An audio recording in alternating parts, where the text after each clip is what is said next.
Hello everyone, welcome back to my channel. आज मैं Ossan love Thailand का episode 7 को एक्सप्लेन करने वाली हूँ।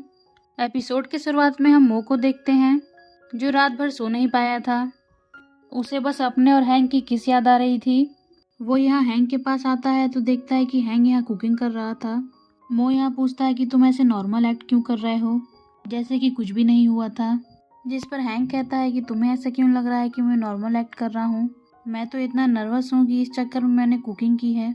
और कहता है कि अब मुझे मालूम चल रहा है कि जब हम दोनों किस करते हैं तो कैसा फील होता है। वो यहाँ मो के क्लोज आकर उसे फिर से किस करना चाहता है, पर मो उसे रोक देता है और कहता है कि मुझे पता है कि किस करने से कैसा फील होता है, इसलिए तुम्हें बताने की ज़रूरत नहीं है। फिर से यह सुनकर हैंग स्माइल करने लगता है। तभी वो लोग ब्रेकफास्ट करने बैठ जाते हैं। यहाँ हैंग मो को अपने हाथों से खिलाना चाह रहा होता है और कहता है कि मुझे नहीं मालूम कि कपल्स कैसे एक्ट करते हैं। मैंने पहले कभी किसी लड़के को डेट नहीं किया है, इसलिए मुझे लगता है कि जब मैं तुम्हें खिलाऊंगा तो तुम्हें भी मुझे खिलाना चाहिए। तभी मो कहता है कि एक दूसरे को खाना खिलाना अच्छी बात है, और तभी वो हैंग के हाथों से खाना खाता है। हैंग उसको कहता है कि तुम गुड बॉय हो। इस पर मो काफ़ी शाई हो जाता है। इस पर हैंग कहता है कि तुम काफ़ी क्यूट लगते हो जब शर्माते हो। यहाँ दोनों एक दूसरे को देखकर स्माइल कर रहे होते हैं। नेक्स्ट सीन में हम देखते हैं कि वो लोग जब ऑफिस आते हैं तो मो चाहता था कि हम अपने रिलेशन को किसी को ना बताएं अभी। हैंग भी कहता है कि तुम चिंता मत करो, मैं ये बात किसी को नहीं बताऊंगा, और कहता है कि मुझे खुद भी नहीं मालूम कि मुझे उन्हें कैसे बताना है। मो भी कहता है हाँ, हम इसे सीक्रेट रखेंगे। यहाँ हैंग कहता है कि देखो ना, कुछ दिन पहले हम लोग लड़ रहे थे और आज एक दूसरे को डेट कर रहे हैं। तभी वो लोग ऑफिस के अंदर जाते हैं तो लिफ्ट से मो नहीं निकल रहा होता है। वो कहता है कि पहले तुम चले जाओ, मैं पीछे से आऊँगा, नहीं तो ऐसे हम लोग को साथ में लोग देखेंगे तो उन्हें शक होगा। इस पर हैंग कहता है पर हम तो रोज ही साथ आते थे, पर मो नहीं मान रहा था, इसलिए हैंग को पहले जाना पड़ता है। नेक्स्ट सीन में हम देखते हैं म्यू यहाँ बॉस के पास आती है और कुछ साइन करवाती है। यहाँ बॉस म्यू से कहते हैं क्या मैं तुम्हें बदला बदला लग रहा हूँ। म्यू बॉस को ऊपर से नीचे देखती है और कहती है कि नहीं सर, आप तो वैसे ही लग रहे हैं, आपके में तो कोई चेंज नहीं आया है। बॉस यहाँ खुश हो जाते हैं और कहते हैं वही तो, मैं तो वही इंसान हूँ, मैं तो बिल्कुल भी नहीं बदला। म्यू के जाते ही बॉस अपने आप से बातें करने लगते हैं कि तुमने अच्छा किया और तुम्हें पहले जैसा कूल बॉस बनना पड़ेगा जो सिर्फ काम पर फोकस करेगा और हनी के बारे में नहीं सोचेगा। तभी वहाँ हैंग आ जाता है। बॉस यहाँ उसे हनी बोलना चाह रहे होते हैं, लेकिन वो अपने आप को कंट्रोल करते हैं और सिर्फ हैंग बोलते हैं। वो यहाँ हैंग को एक इम्पोर्टेंट काम देते हैं जिसमें उसे सेलिब्रिटी के लिए कॉन्डो ढूंढना था। हैंग जब देखता है कि उसको वीआईपी गेस्ट के लिए एक घर ढूंढना है तो वो काफ़ी खुश हो जाता है, लेकिन यहाँ बॉस बताते हैं कि ये सारी चीज़ें टॉप सीक्रेट होनी चाहिए और कहते हैं कि जितने भी ये डॉक्यूमेंट्स हैं ये कंप्लीट होने के बाद डिस्ट्रॉय कर देना। वो यहाँ काफ़ी स्ट्रिक्ट होकर बोलते हैं क्या तुम ये काम कर सकते हो, पर सामने हनी को देखते हैं तो वो पिघल जाते हैं। हैंग कहता है कि सर, मैं ये काम बहुत अच्छे से करूँगा और आपको कोई भी शिकायत का मौका नहीं दूंगा। यहाँ बॉस फिर से हैंग को हनी बोलना चाह रहे होते हैं, लेकिन फिर से अपने आप को कंट्रोल करते हैं और हैंग को वहाँ से जाने के लिए कहते हैं। हैंग के जाते ही वो मन में बोलते हैं कि मैं तुम्हें कैसे हनी ना बुलाऊं, पर फिर अपने आप को मोटिवेट करते हैं और कहते हैं कि मुझे ये करना ही होगा, मैं पहले जैसा ही स्ट्रिक्ट बनूंगा। नेक्स्ट सीन में हम देखते हैं हैंग यहाँ टॉप सेलिब्रिटी से मिलने आता है जिसका नाम जेजे था। वो यहाँ जेजे के सामने अपने आप को इंट्रोड्यूस कराता है और कहता है मैं आपके लिए एक परफेक्ट घर ढूंढूंगा। इस पर जेजे कहता है कि ये ध्यान रखना कि हमें कोई फॉलो ना कर रहा हो। यहाँ हैंग बोलता है कि मैंने सब चेक कर लिया है, हमें किसी ने फॉलो नहीं किया है। तभी नेक्स्ट सीन में हम देखते हैं कि वो यहाँ जेजे को घर दिखा रहा होता है। तभी वहाँ उसे मो दिख जाता है अपने क्लाइंट के साथ। यहाँ दोनों एक दूसरे के क्लाइंट को छुपा रहे होते हैं क्योंकि ये टॉप सीक्रेट जॉब थी उनकी और इसके बारे में किसी को पता नहीं चलना चाहिए था। नेक्स्ट सीन में हम देखते हैं हैंग मो यहाँ बातें कर रहे होते हैं। यहाँ हैंग बोलता है कि बॉस ने हम दोनों को एक सेलिब्रिटी क्लाइंट दिया है। मो भी कहता है मुझे भी ऐसा ही लग रहा है। इस पर हैंग कहता है कि ये कोई कोइंसिडेंस नहीं है क्योंकि वो दोनों एक ही बिल्डिंग में रहेंगे। इस पर मो कहता है कि मैं तुम्हें एक बात बताता हूँ, कोइंसिडेंस जैसा कुछ भी नहीं है इस केस में। तुम्हारा क्लाइंट जेजे और मेरी क्लाइंट रोजे एक दूसरे को डेट कर रहे हैं, इसलिए वो एक ही अपार्टमेंट में घर चाहते हैं। हैंग ये सुनता है तो काफ़ी चौंक जाता है। तभी बॉस आते हैं और कहते हैं कि तुम लोग जो सोच रहे हो सही सोच रहे हो, क्योंकि वो दोनों डेट कर रहे हैं, इसलिए मैंने तुम दोनों को इसे सीक्रेट रखने के लिए कहा था। और कहते हैं लेकिन ये कौन सा तरीका है, तुम दोनों अपने क्लाइंट की इन्फॉर्मेशन शेयर कर रहे हो एक दूसरे को। अगर इस चीज़ की इन्फॉर्मेशन मीडिया में लीक होती है तो तुम दोनों को काफ़ी प्रॉब्लम का सामना करना पड़ेगा। इस पर बॉस उन लोगों को पनिशमेंट देते हैं कि तुम 5 बार उठक बैठक करो। ये सुनकर हैंक मो काफ़ी शॉक में आ जाते हैं कि बॉस कितना स्ट्रिक्ट बिहेव कर रहे हैं, लेकिन उनके पास कोई चारा नहीं था तो वो उठक बैठक करने लगते हैं। यह देखकर बॉस काफ़ी खुश होते हैं और वो डांस करने लगते हैं और कहते हैं कि मैं पहले की तरह ही स्ट्रिक्ट हूँ। नेक्स्ट सीन में हम देखते हैं यहाँ हैंक मो न्यू को बता रहे होते हैं कि बॉस ने उनके साथ आज क्या किया। न्यू बोलता है कि तुमने कुछ जरूर ऐसा काम किया होगा इसलिए बॉस तुम लोग से अपसेट हैं, और कहता है कि बॉस ने मुझसे भी आज काफ़ी उठक बैठक कराई। पता नहीं हम लोग ने ऐसा क्या किया है कि वो ऐसा बिहेव कर रहे हैं। यहाँ हैंक बताता है कि मुझे 4 टिकटें मिली हैं अम्यूज़मेंट पार्क की, क्योंकि मेरा जो नया क्लाइंट है वो उस पार्क का एम्बेसडर है। इस पर न्यू कहता है क्या तुम्हारा नया क्लाइंट कोई सेलिब्रिटी है। हैंक यहाँ हाँ कहता है पर मुंह से याद दिलाता है कि ये बात हमें सीक्रेट रखनी थी। यहाँ हैंक कहता है कि नहीं, वो कोई सेलिब्रिटी नहीं है। इस पर न्यू कहता है कि मैं जानता हूँ कि तुम लोग का जो नया क्लाइंट है वो एक सेलिब्रिटी है, मुझे म्यू ने पहले ही ये सब बता दिया था। यह सुनकर हैंक कहता है कि जब तुम्हें सच्चाई मालूम चल चुकी है तो क्या तुम ये टिकट ले सकते हो और तुम्हें जहाँ जिसके साथ घूमना है तुम घूम सकते हो, और कहता है कि तुम किसी भी लड़की को इनवाइट कर सकते हो अपने साथ। यहाँ न्यू कहता है कि मैं चीचा को ले जाना चाहता हूँ क्योंकि मैंने तुम्हें बताया था ना कि मुझे उस पर क्रश है। इस पर हैंक कहता है कि मैंने भी तो बताया था ना तुम्हें कि वो नहीं मानने वाली, मैं उसे बचपन से जानता हूँ। पर न्यू जिद करता है और कहता है कि अगर तुम चीचा से बोलोगे तो मैं तुम्हें डिनर कराऊंगा। हैंक डिनर के नाम से तुरंत मान जाता है और बोलता है ठीक है, मैं उससे पूछूंगा। तभी वहाँ चीचा आ जाती है ड्रिंक लेकर। यहाँ हैंक पूछता है क्या तुम न्यू के साथ अम्यूजमेंट पार्क जाओगी चीचा। इस पर चीचा कहती है क्या तुम भी चलोगे मेरे साथ। हैंक यहाँ कहता है कि पहले मैं मुँह से पूछ लेता हूँ, पर मुँह उसके पैर पर मार के कहता है कि मैंने मना किया था ना कि हम अपनी डेटिंग को सीक्रेट रखेंगे। इस पर हैंक चीचा को मना करने वाला होता है, तभी न्यू भी उसके पैर पर मारता है और कहता है कि अगर तुम नहीं जाओगे तो चीचा मेरे साथ नहीं जाएगी। हैंक काफ़ी परेशान हो जाता है कि ये लोग कितना उसके पैरों पर मार रहे हैं, इसलिए वो हड़बड़ी में हाँ बोल देता है चीचा कि हम लोग सब चलेंगे। यहाँ न्यू भी कहता है कि हम चारों चलेंगे क्योंकि मेरे पास 4 टिकटें भी हैं। नेक्स्ट सीन में हम देखते हैं मो यहाँ हैंक से पूछता है कि तुमने क्यों बोल दिया कि हम लोग भी चलेंगे। यहाँ हैंक कहता है मो ये कोई बड़ी बात नहीं है, अब हम लोग कपल हैं इसलिए ये डेट होगी हमारे लिए। पर मो कहता है लेकिन मैं नहीं चाहता कि कोई हमारे बारे में अभी जाने। पर हैंक उसको कन्विंस कर लेता है और कहता है कि चलते हैं ना, किसी को नहीं पता चलेगा, हम नॉर्मल बिहेव करेंगे। मो कहता है कि ठीक है लेकिन हम ये कपल टी शर्ट पहन के नहीं जाएंगे, मुझे ये बिल्कुल अच्छी नहीं लगती। इस पर हैंक कहता है कि मो मैंने ये स्पेशली हम दोनों के लिए बनवाई है तो तुम्हें ये पहनना ही पड़ेगा क्योंकि ये हमारी फर्स्ट डेट है और तुम इसमें काफ़ी क्यूट भी लगोगे। तभी नेक्स्ट सीन दिखाया जाता है जहाँ पार्क में न्यू पहुँच जाता है पहले, उसके बाद चीचा आती है। न्यू यहाँ चीचा को देखता है तो वो काफ़ी खुश होता है और कहता है कि आज तुम बहुत सुंदर लग रही हो। पर चीचा यहाँ हैंक के बारे में पूछ रही होती है कि वो अभी तक नहीं आया। दोनों ने कपल आउटफिट पहना था तो इस पर चीचा पूछती है कि तुम दोनों के कपड़े तो बिल्कुल सेम लग रहे हैं जैसे कपल लोग पहनते हैं। इस पर मो कहता है ये बस कोइंसिडेंस की वजह से हो गया है, हम दोनों ने बिल्कुल प्लानिंग नहीं की थी इसमें। पर चीचा को अभी भी डाउट था। यहाँ न्यू कहता है कि चलो पार्क खुल चुका है। सभी लोग यहाँ पार्क में आ जाते हैं। तभी हम देखते हैं एक झूले पे जाने से हैंक डर रहा होता है कि उसे इतने हाइट वाले झूले बिल्कुल पसंद नहीं है।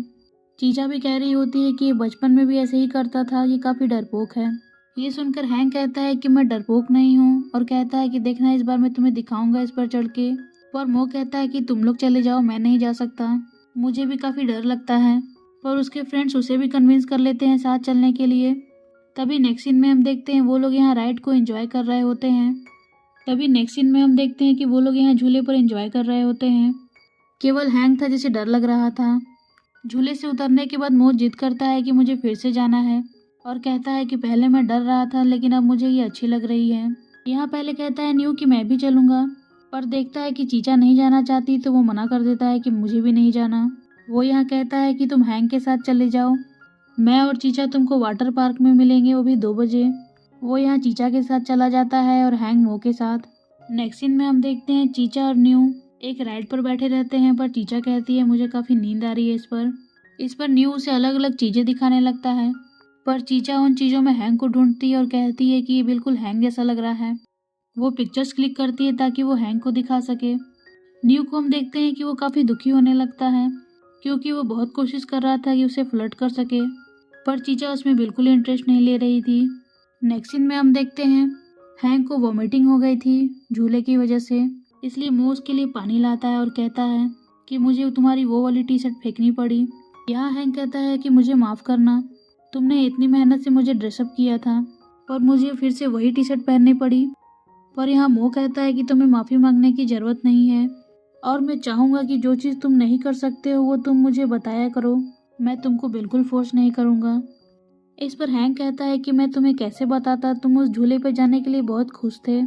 इस पर मो कहता है कि अगर तुम ऐसे रहोगे तो मैं कैसे खुश हो सकता हूँ, और अगर हमें साथ रहना है तो हमें दोनों की हैप्पीनेस को देखना होगा, ना कि केवल मेरे।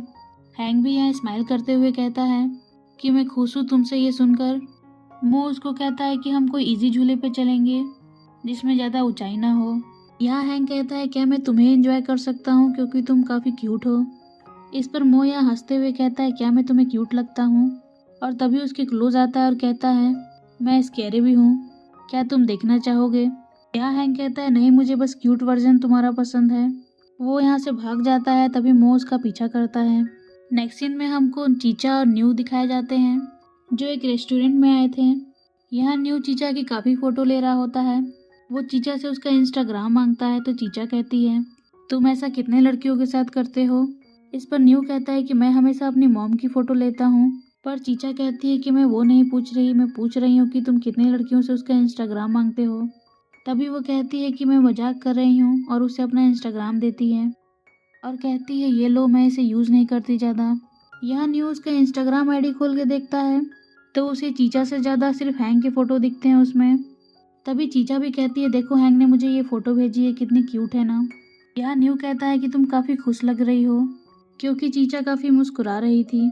यहाँ न्यू बोलता है कि मैंने ये ट्रिप ऑर्गेनाइज की ताकि मैं तुम्हारे क्लोज आ सकूं, पर मुझे अभी रियलाइज हुआ कि तुम्हें हैंक पर क्रश है। चीचा कहती है कि नहीं ऐसा नहीं है, तुम गलत सोच रहे हो। पर न्यू कहता है इस पर मैं जब से आया हूँ तो तुम उसी के बारे में बातें करती हो। चीचा को भी रियलाइज होता है कि वो तो सिर्फ हैंक की ही बातें करती है। इस पर न्यू कहता है कि मुझे लगता है कि मुझे यहाँ से जाना होगा, और वो यहाँ चीचा से कहता है कि हैंक थोड़ा स्लो पर्सन है, अगर तुम उसे नहीं बताओगी तो उसे कभी फील नहीं होगा और उसे कभी इस बारे में मालूम भी नहीं चलेगा। वो ये कहकर चला जाता है। नेक्स्ट सीन में हम देखते हैं मो भी वही टी शर्ट पहन के आ जाता है जो हैंक ने पहनी थी। यहाँ हैंक पूछता है क्या तुम्हारी भी टी शर्ट गंदी हो गई थी, पर मो कहता है कि मैं तुम्हारी तरह क्लमजी नहीं हूँ, और कहता है कि मैंने किसी से सुना है कि उसे कपल टी शर्ट पहनना था। ये सुनकर हैंक बहुत खुश हो जाता है और कहता है कि तुम किसके बॉयफ्रेंड हो, इतने स्वीट कैसे हो। तभी मो भी कहता है कि मैं तुम्हें सेल्फी लेने दूंगा लेकिन तुम पोस्ट मत करना। हैंक कहता है मुझे पता है, मैं बिल्कुल पोस्ट नहीं करूंगा, मैं उसे बस अपने देखने के लिए रखूंगा। तभी वो लोग यहाँ क्यूट फोटो लेते हैं अपने, पर मो को एहसास होता है कि चीचा वहाँ आई है तो वो तुरंत हैंक से दूर हट जाता है, पर वहाँ चीचा नहीं थी। चीचा जैसा किसी ने कपड़ा पहना था, तो मो को लगा कि वहाँ चीचा है। मो यहाँ सॉरी बोलता है हैंक से। हैंक बोलता है कि सॉरी बोलने की ज़रूरत नहीं है, मुझे भी लगा था कि वो चीचा ही है। यहाँ मो कहता है कि मैं हर चीज़ के लिए सॉरी बोल रहा हूँ, और कहता है क्या मैं तुमसे कुछ पूछ सकता हूँ। वो कहता है कि जब से हमने डेटिंग स्टार्ट की है तो क्या मैंने तुम्हारी लाइफ को हार्ड बना दिया है। इसका जवाब हैंक देने ही वाला था कि मो का फ़ोन बज जाता है। म्यू यहाँ उसको बताती है कि उसके क्लाइंट रोजे के साथ कुछ प्रॉब्लम हो गया है, वो कॉन्डो नहीं लेना चाहती, तुम्हें अर्जेंटली यहाँ आना होगा। वो यहाँ हैंक से बोलता है कि मुझे जाना पड़ेगा। यहाँ हैंक कहता है तो क्या मैं भी तुम्हारे साथ चलूँ, पर मो उसे मना करता है और कहता है ये अपॉर्चुनिटी मिस मत करो, तुम उनके साथ वाटर पार्क घूम कर आना, मैं तुम्हें घर पर मिलूँगा।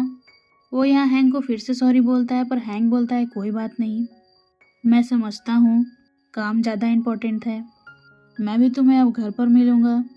तभी मो वहाँ से चला जाता है।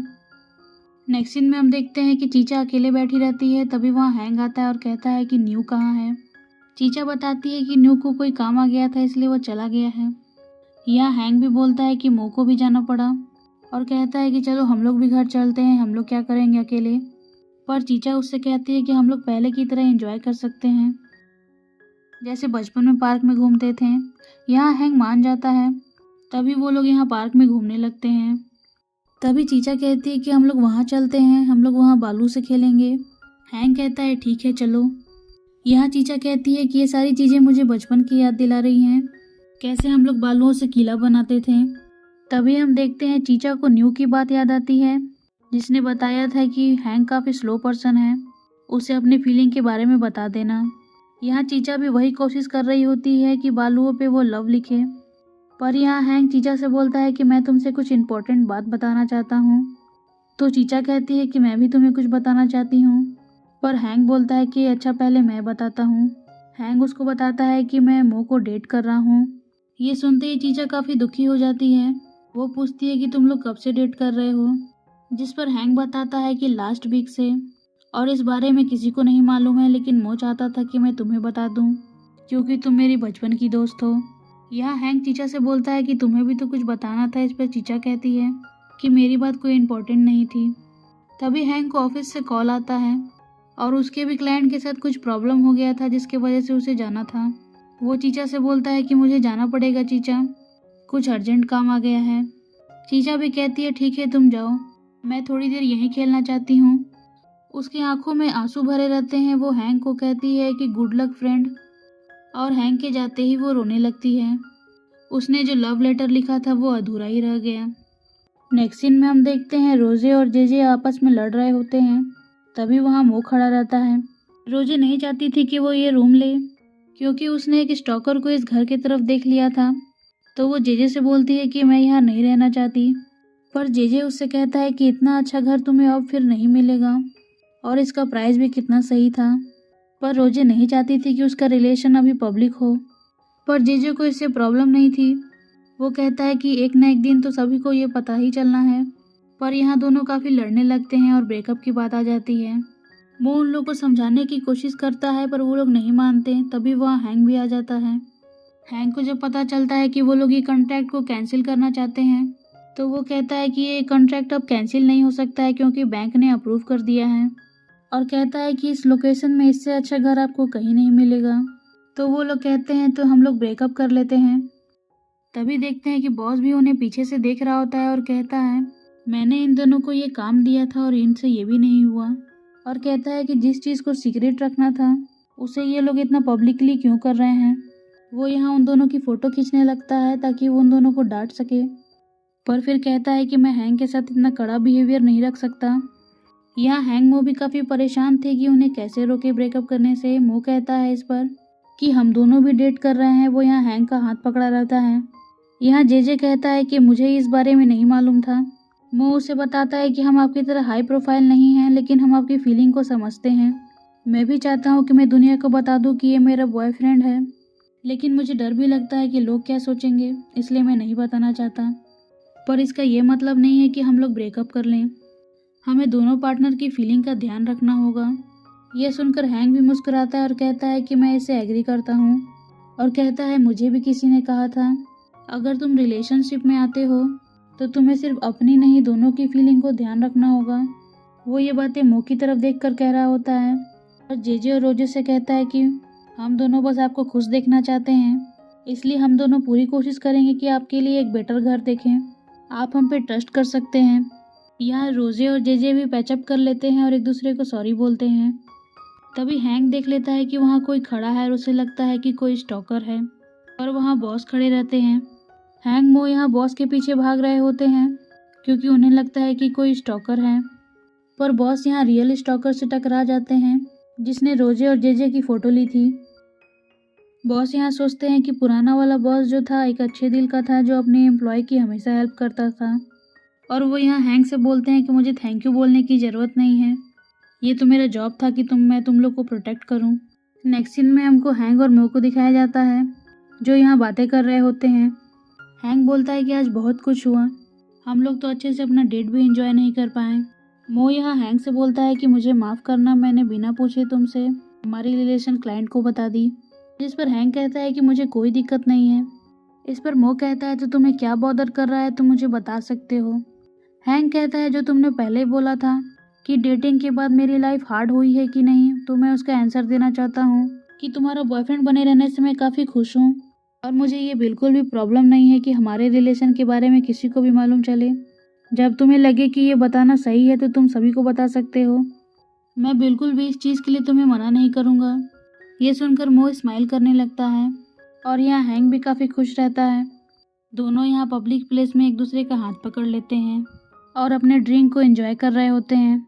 नेक्स्ट सीन में हम देखते हैं कि यहाँ बॉस दोनों को उनकी बहादुरी के लिए सम्मानित करते हैं, क्योंकि उन दोनों ने क्लाइंट के सीक्रेट को प्रोटेक्ट किया था, इसलिए वो काफ़ी खुश थे दोनों से। और तभी जापान के हेड ऑफिस से उनको कॉल आता है। वहाँ के चीफ हैंग और मो को बधाई देते हैं कि उन्होंने कंपनी का नाम और ऊंचा किया है। यहाँ बॉस कहते हैं कि तुम लोग कुछ सभी से कहना चाहते हो तो कह सकते हो। मो कहता है, मैं सबको थैंक यू बोलना चाहता हूँ कि मुझे इतना प्रीशियस अवार्ड दिया, लेकिन मैं सारा क्रेडिट बॉस को देना चाहता हूँ क्योंकि उनके सपोर्ट के बिना ये मुश्किल था। तभी सब बॉस के लिए भी तालियां बजाने लगते हैं। तभी म्यू यहाँ बताती है कि यहाँ रोजे और जेजे कॉन्फ्रेंस करके कुछ बताना चाह रहे हैं। वो लोग तब रोजे और जेजे का कॉन्फ्रेंस सुनने लगते हैं, जिसमें दोनों ने पब्लिक में ये कन्फेस किया है कि वो लोग अब डेट कर रहे हैं। वो यहाँ कारण बताने वाले थे कि उन्हें किस वजह से ये मोटिवेशन मिली। तभी मो को लगता है कि कहीं वो लोग उसका और हैंक का नाम ना ले लें, इसलिए वो तुरंत चैनल चेंज कर देता है और बॉस से कहता है कि बॉस अभी ये इम्पोर्टेंट है। बॉस भी कहते हैं कि ठीक है, पहले हम लोग ये सेरेमनी कर लेते हैं। और अब हैंक के बोलने की बारी थी। हैंक जब बोलने जा रहा होता है तो उसके दिमाग में रोजे और जेजे की कन्फेशन की बात याद आती है कि उन्होंने पब्लिकली कर लिया अपना कन्फेशन। वो यहाँ सबको थैंक यू बोलता है और कहता है कि आप लोग हमें वैसा ही प्यार करें जैसे हम हैं, क्योंकि मैं और मो अब डेट कर रहे हैं। उसके ये कहते ही सारे टीम मेंबर खुश हो जाते हैं ये न्यूज़ सुनकर। पर दो लोगों को हम उदास देखते हैं, जिसमें से एक बॉस थे और एक टेन था। बॉस यहाँ हैंक से पूछते हैं कि बोल दो ये झूठ है, पर हैंक बोलता है नहीं बॉस, ये सही न्यूज़ है और ये मेरा बॉयफ्रेंड है। और ये सुनते ही बॉस काफ़ी शॉक में आ जाते हैं और इस तरह से ये एपिसोड यहीं कंप्लीट होता है। तो फ्रेंड्स, आपको ये वीडियो कैसी लगी मुझे कमेंट में बताइएगा। और अब तो हैंक ने मो और अपने रिलेशन को सभी को बता दिया है, तो अब देखना है कि नेक्स्ट एपिसोड में क्या होने वाला है, बॉस और टेन अब क्या करेंगे। इसलिए नेक्स्ट एपिसोड जानना है तो मेरे चैनल को सब्सक्राइब कर दीजिए। Please like, comment, share and subscribe to my channel. Thank you for watching.